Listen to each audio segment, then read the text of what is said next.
Susun Lapani, Kelurahan Lakasi berpartisipasi dengan menurunkan 3 barisan, yakni barisan 4 barisan, yakni barisan gerak jalan Indah BKMT,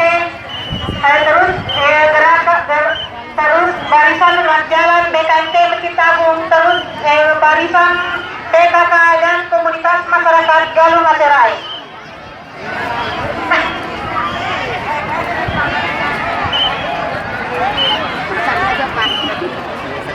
Inilah dia Badan Kontak Majelis Taklim.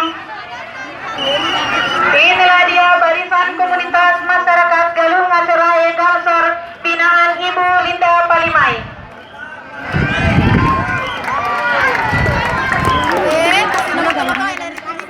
Yang diterima langsung oleh Ibu Ketua Tim Penggerak PKK Kabupaten Sidrap, Ibu